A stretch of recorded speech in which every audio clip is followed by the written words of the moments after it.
হরে কৃষ্ণ। শ্রীমদ্ ভগবতের চত্বরিংশতি অধ্যায় অক্রূরের প্রার্থনা শ্রবণ করুন। শ্রী অক্রূর বললেন, সর্বকারণের কারণ পরমাদি অক্ষয় পুরুষ নারায়ণ, আপনাকে আমার প্রণাম নিবেদন করি। আপনার নাভিজাত পদ্মের কোষ হতে ব্রহ্মা আবির্ভূত হয়েছিলেন, আর তার দ্বারাই এই জগৎ সৃষ্টি হয়েছে। ভূমি, জল, অগ্নি, বায়ু, আকাশ ও তাদের উৎস অহংকার, মহত্তত্ত্ব, প্রকৃতি ও তার উৎস ভগবানের পুরুষ প্রকাশ, ইন্দ্রিয় সকল ইন্দ্রিয়ের বিষয়সমূহ অধিসারগণ, জগৎ সৃষ্টির এই সকল কারণ সমুদয় আপনারই শ্রী অঙ্গজাত। জড় প্রকৃতি ও সৃষ্টির অন্যান্য সমস্ত উপাদান সমূহ অনাত্ম বস্তু হওয়ায় আপনার প্রকৃত স্বরূপ জানতে পারে না। যেহেতু আপনি গুণাতীত, তাই ব্রহ্মাও এই জড়গুণ সময়ে আবদ্ধ হয় আপনার প্রকৃত স্বরূপ অবগত নয়।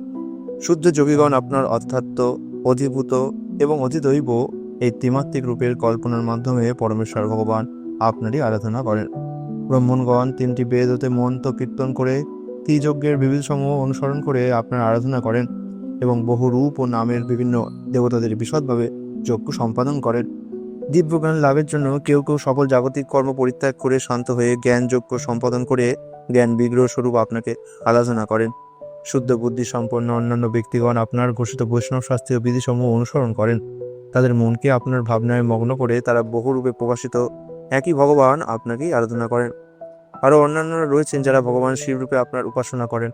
তাদের মধ্যে বিভেদ সৃষ্টির ফলেই তারা শিব বর্ণিত ও বহু আচার্য যারা বিভিন্নভাবে প্রদর্শিত পথ অনুসরণ করেন।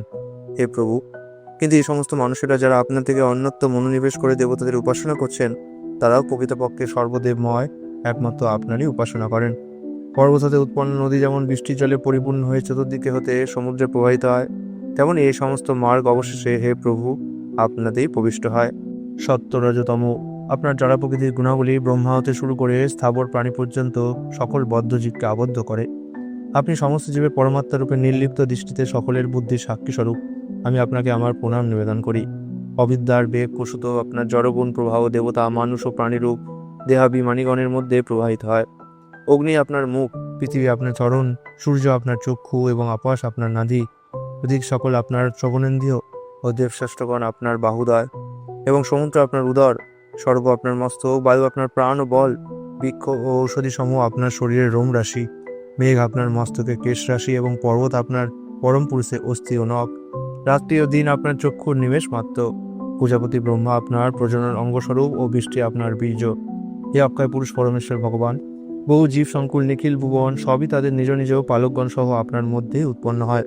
ঠিক যেমন জলচর জীবেরা সাগরে সন্তরণ করে বা ক্ষুদ্র কীটগুলি উড়ম্বুর ফলের মধ্যে বাস করে, তেমনি মন ও ইন্দ্রিয় সময়ের আধার স্বরূপ আপনারই মধ্যে এই সকল ভুবন সঞ্চারশীল।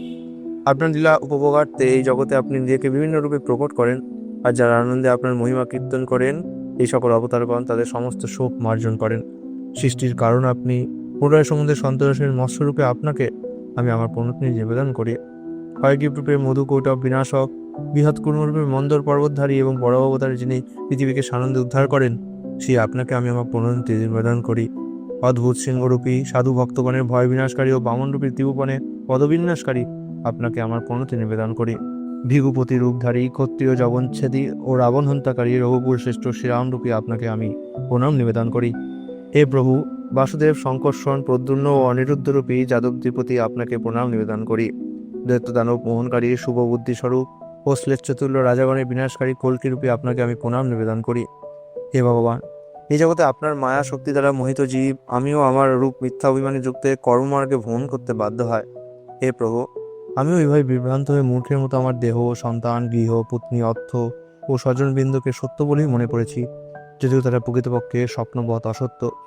এইভাবে অনিত্যকে নিত্য, আমার দেহকে আমার আত্মা এবং দুঃখের উৎস সমূহকে সুখের উৎসরূপে ভুল করে আমি জাগতিক দ্বন্দ্বের মধ্যেই আনন্দ অনুভবের চেষ্টা করে গিয়েছি। এইভাবে তমগুণে আচ্ছন্ন হয়ে আমার প্রকৃত প্রেমাস্পদ রূপে আপনাকে আমি কখনোই হৃদয়ঙ্গম করতে পারিনি। মূর্খ যেমন জলোৎপন্ন তৃণধারা আচ্ছাদিত জলকে লক্ষ্য না করে মরীচিকার দিকে ধাবিত হয়, আমিও তেমনি আপনার কাছ থেকে অন্যদিকে ধাবিত হয়েছি। আমার বুদ্ধি এতটাই অক্ষম যে জড়জাগতিক কামনা ও কর্ম দ্বারা ক্ষোভিত এবং ক্রমাগত আমার বলবান ইন্দ্রিয় সমূহ দ্বারা আকৃষ্টমান আমার মনকে নিবৃত্ত করার শক্তি আমি লাভ করতে অসমর্থ হয়েছি। যদিও অসাধুজনেরা কখনোই আপনার পদদায় প্রাপ্ত হতে পারে না, তবুও পতিতরূপে আমি যে আপনার চরণে শরণাগত হয়েছি, আপনার কৃপাভিন্নতা কখনোই সম্ভব নয় বলে আমি মনে করি। একমাত্র যখন জীবের জাগতিক জীবনে অবসান হয়, হে পদ্মনাভ, তখনই আপনার শুদ্ধ ভক্তের সেবার দ্বারা আপনার প্রতি মতি জন্মে। অনন্ত শক্তিমান করম ব্রহ্মকে আমি প্রণাম নিবেদন করি। তিনি বিজ্ঞানময় বিগ্রহ, সকল চেতনার কারণস্বরূপ এবং জীবনের প্রধান নিয়ন্তা। হে বাসুদেব, সকল জীবের আশ্রয়স্বরূপ আপনাকে প্রণাম নিবেদন করি। হে ঋষিকেশ, আপনাকে পুনরায় আমার প্রণাম নিবেদন করি। হে প্রভু, আমি আপনার শরণাগত, দয়া করে আমাকে রক্ষা করুন। ইতি শ্রীমদ্ভগবতে দশম স্কন্ধের অক্রূরের প্রার্থনা নামক ৪৪ অধ্যায় কৃষ্ণকৃপা শ্রীমূর্তি শ্রী অবচরণারবিন্দ ভক্তিকান্ত স্বামী প্রভুপাদের দীনবীন দাসবিন্দকৃত অনুবাদ সমাপ্ত হলো। হরে কৃষ্ণ।